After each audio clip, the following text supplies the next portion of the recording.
The supine temperament is not mentioned in the writings of the early researchers going all the way back to Hippocrates, 460 BC.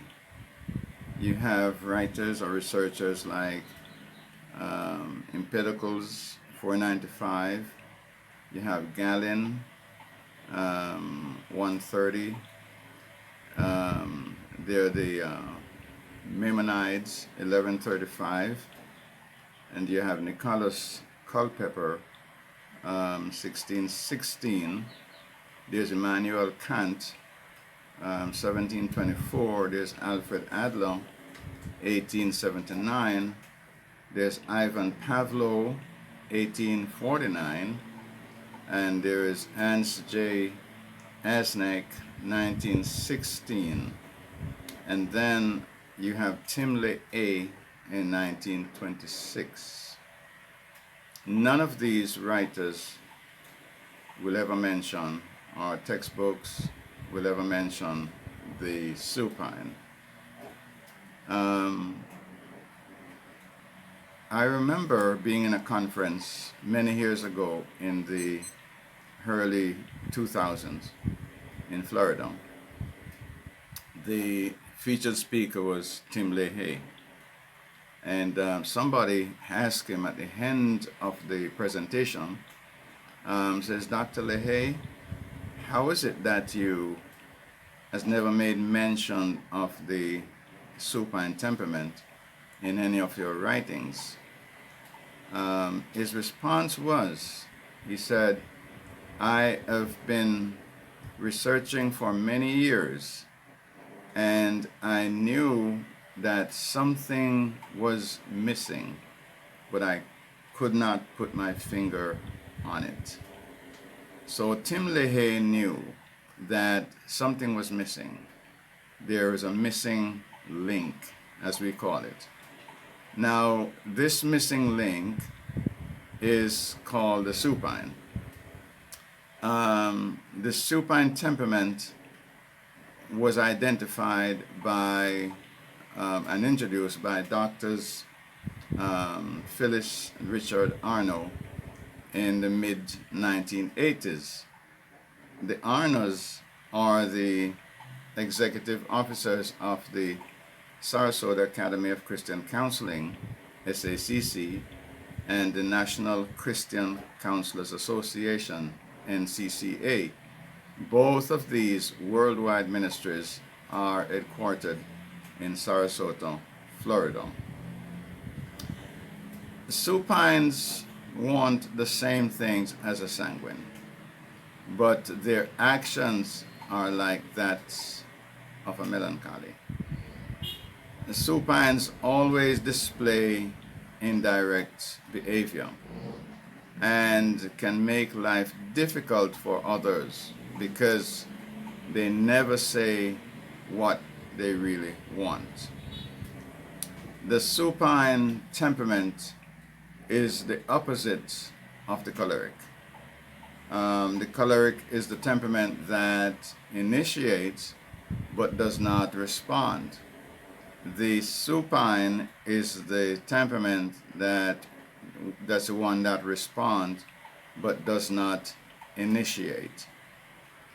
We will be going into explaining more about the supine temperament, so stay with me. Let's look at the supine in inclusion.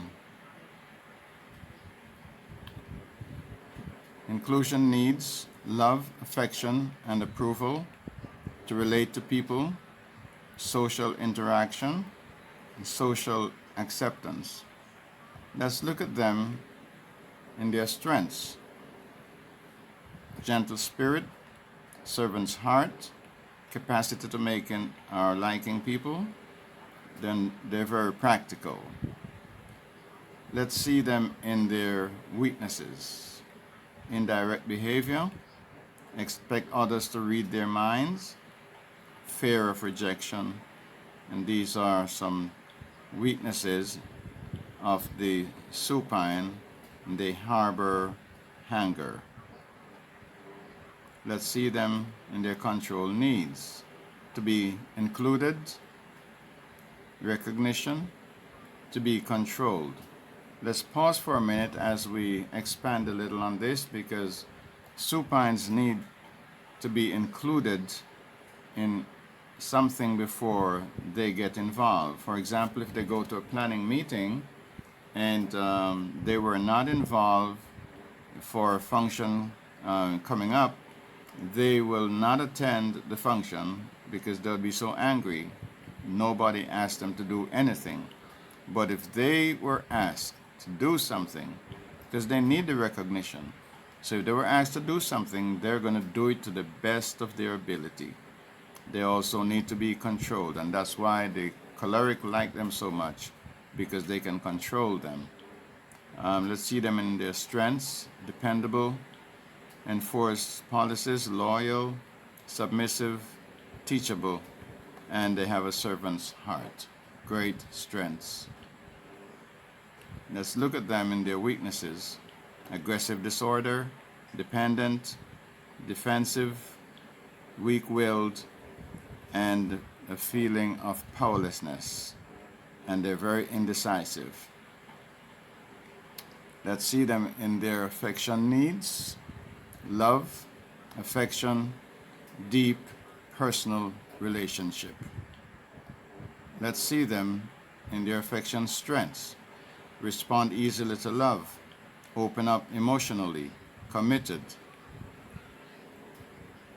Let's see them in their affection weaknesses: inability to initiate love and affection, need constant reassurance, refer to their anger as hurt feelings. There's something about the supine is that if they're angry, they will not tell you they're angry, they'll tell you they're hurt.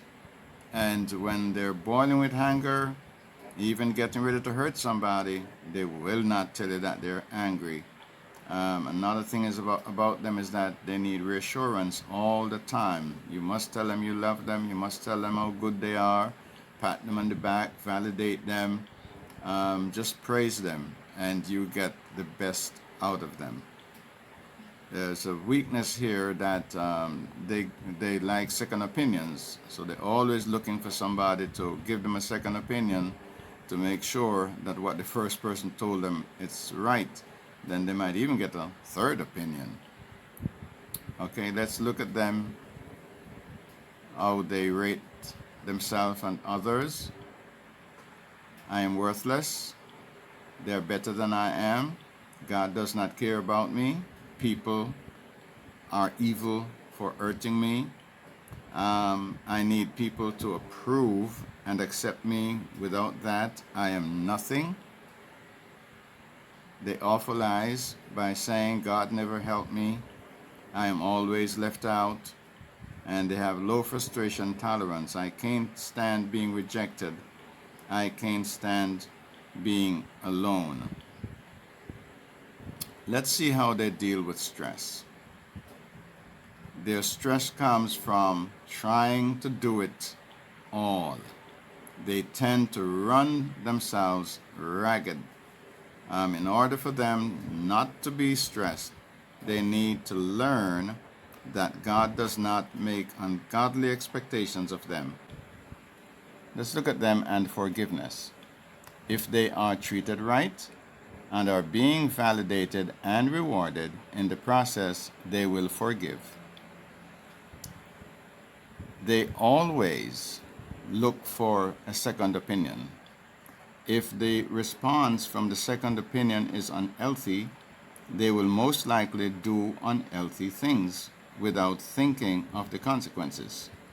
In many cases, they will be remorseful and forgiving only after they have taken revenge.